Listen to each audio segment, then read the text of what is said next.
This story takes place in late April of my freshman year of college. My school is situated in the western mountains of my state, and as the school year was coming to a close, I was focusing on packing up all of my belongings. At the time, I didn't have a place to park my car in my town, and my parents' house was 3.5 hours away on the other side of the state, so my only option to get home was the Greyhound. I had acquired quite a lot of crap during the school year, sorority gifts, clothes, blah blah blah, and decided to go home for the weekend to take some of it early so that on move-out day, the rest would easily fit on my mom's Honda Civic. The bus was usually a pretty sweet gig. With your student ID, it was $10 round trip, express, and I'd taken it a few times before, so I felt pretty comfortable. The only snafu was that the last stop for this particular bus was in Greensboro, and because I lived an hour and a half east from there, I'd always have to get a connecting bus to Durham, where my mom would pick me up. Well, Durham's pretty seedy. The bus to Durham was pretty seedy. I hated sitting around waiting for my mom, and she hated me waiting there, so we decided that this time she'd drive to Greensboro after work and pick me up. And this is where the story begins. The bus station was an add-on to a much older Amtrak station. I decided to sit in the train station side while I waited because it had this beautiful antebellum charm that spoke to my art student's soul more than the sterile Greyhound terminal. Not to mention there wasn't anyone else in there, which meant I had more room to spread out my bags and myself. It was about 3 p.m., and my mom wasn't going to be there for what would coincidentally turn into one of the longest hours of my life.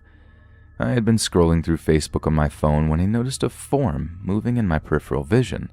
I looked up, and there was a man standing over me. I'm sorry, what was that? I pulled one of my earbuds out to look at him. I instantly felt uneasy. He was over 6 feet tall, easily 250 pounds, and something in his mannerisms wasn't quite right. I asked how you're doing today, honey. His mouth curled into a smile, but something in his eyes betrayed the innocence of the gesture. My eyes darted around, and I noticed that aside from this man, I was still the only other person in the terminal. I smiled back hesitantly and exchanged pleasantries with him, hoping that if I kept my answers short, he'd move along quicker. Quite the contrary. He sat down very close to me, like thigh to thigh close to me. He kept asking me questions about myself, which I felt obligated to answer out of politeness. Now, before I get an onslaught of comments telling me you should have told him to screw off or you're not obligated to be nice to anyone, I would like to point out a few things. He was easily twice my size. Like most women, I was raised to be polite to everyone, and whether it was from drugs or mental instability, this man had a look in his eyes that said, "You are prey." "You look like a good girl. Are you?" His comment had come out of the blue and made my stomach lurch. "Excuse me?" I squeaked out. His dark eyes were burning into me, his expression deadpan. "You a virgin?" My mouth went dry. I felt incredibly embarrassed, uncomfortable, and couldn't quite find my words, so I nodded. His face relaxed like he was relieved, and that not-quite smile settled back on his face. "I knew you were a good girl. I just had to ask because you're thick, you know. Men love thick women." His hand moved to my upper thigh, and my heart was racing. "They'd do anything for a thick woman like you." I hate myself for it, but my innate reaction to literally everything is to laugh nervously, which he mistook for an invitation to keep making advances. I had contemplated just grabbing my bags and running for it, but where was I going to run? The station was a ghost town, and to get to the Greyhound terminal, I'd have to walk through a poorly lit hallway where the bathrooms were, and I surmised he could easily just corner me there. I shifted in my seat, and his hand fell from my thigh.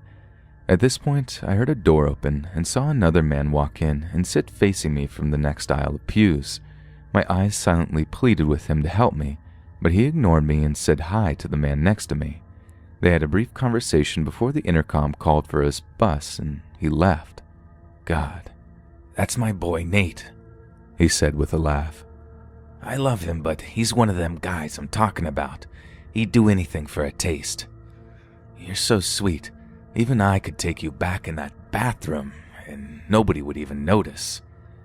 The hair on the back of my neck stood up. I looked down when I felt my phone vibrate in my clammy palm. It was my roommate texting me. Abby's text was just a stupid screen-capped meme, but it gave me an idea. I texted her back 2 words: call me. That your boyfriend? I looked over at him, surprised by the aggressive undertone of the question. In retrospect, I should have probably said yes, but I had just gotten out of a really abusive relationship and the thought of boyfriends disgusted me, so I denied it. It's my mom. She's on her way back to pick me up now. No boyfriend? Are you serious? I can't believe that, he said, shaking his head. Can I get your number? I scrambled to come up with an excuse. I weakly told him I don't give it out to people I don't know, but he ignored me. I could check up on you. Make sure you're being good and all. His eyes twinkled something sinister, and I could tell he was irritated at my reluctance. Abby had texted me back asking why she needed to call, which I replied, now. I denied his offer again, and before he could push the subject further, my phone rang. I jumped up immediately and emphatically answered, Oh, hey Mom. What's that? You're here? Uh-huh. Okay, I'll be right away. No, stay on the line in case I can't find you. Throughout my talking, Abby was on the other line asking what I was going on about. Oh yeah, Mom, the bus ride was fine. I'll tell you about it when I get in the car. I emphasized the last part, and I think it finally registered with her that something was wrong. I slung my duffel bag over my shoulder, and I will never forget what happened next. I went to grab the handle from my suitcase, and simultaneously, the man's hand shot out and grabbed onto it first. I let my eyes slowly travel from his hand up to his face and froze when our eyes locked. I have never seen so much animosity in my life. Slowly he smiled again, an unnatural, forced kind of smile, and said, See you soon. I ripped the bag out of his hand and hightailed it out of there. I waited outside out of view of the train station and told Abby everything. My mom showed up shortly after, and I all but jumped inside the car.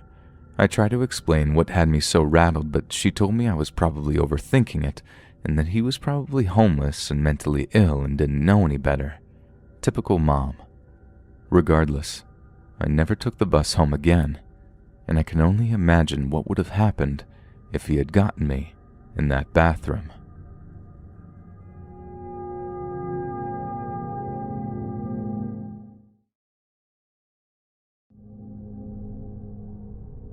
Back when I was a kid, I had this friend in elementary school.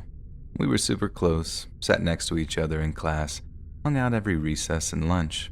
So, at one point, we planned a little sleepover. My parents' place was kind of small at the time, but she lived in this big old house with her grandparents. So it was arranged we'd have our sleepover there instead. I never found out why she lived with them or where her parents were, but I distinctly remember my mom and dad telling me not to ask her questions about them, for obvious reasons in hindsight. The only thing was, my friend seemed really set on having the sleepover at my place.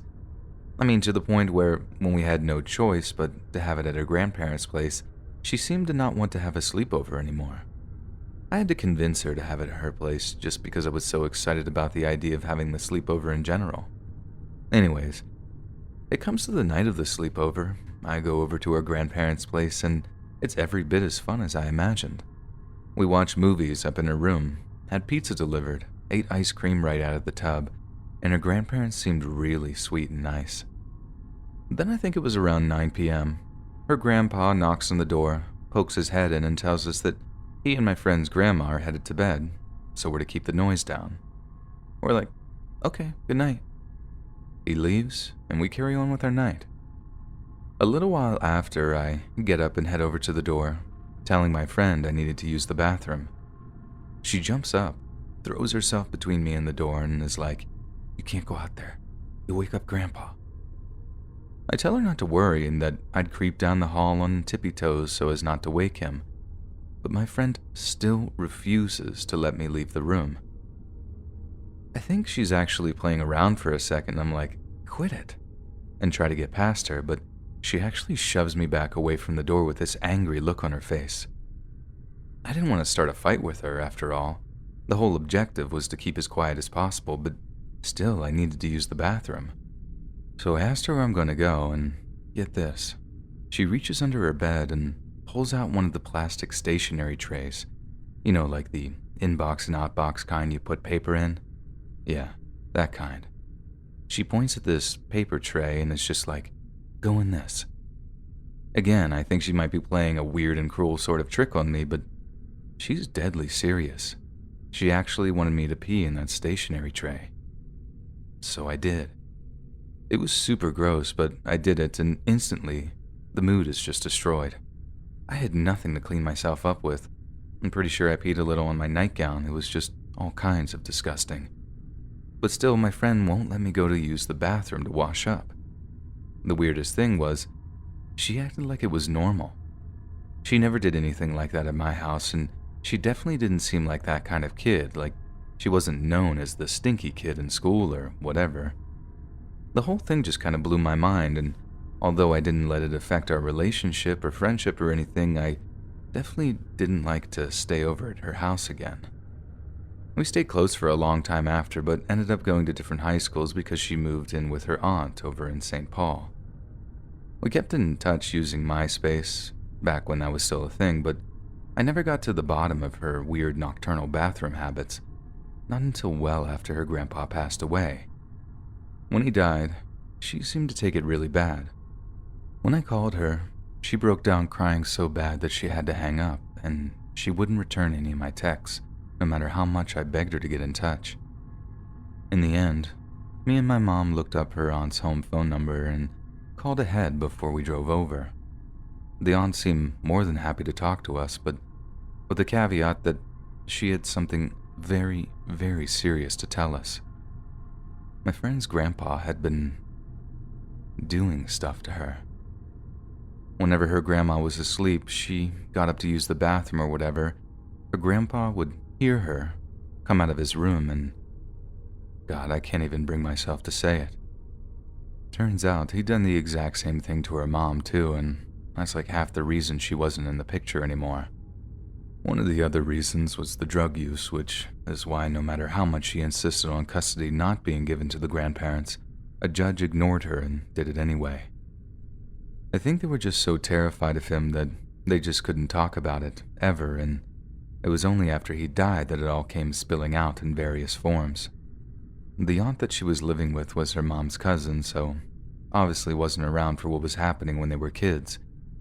It was absolutely horrifying hearing about it just as her friend, so I can only imagine how terrible the aunt felt, knowing she was so close to the abuse but just not being able to see it.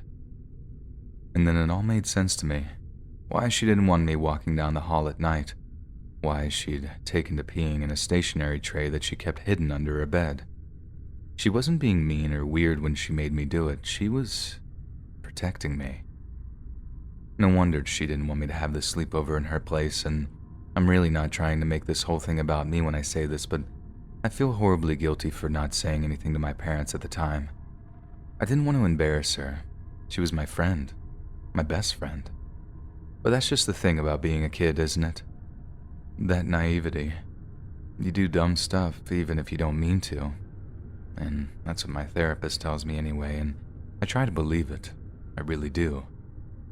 But part of me will forever remain convinced that somehow I'm kind of to blame, too.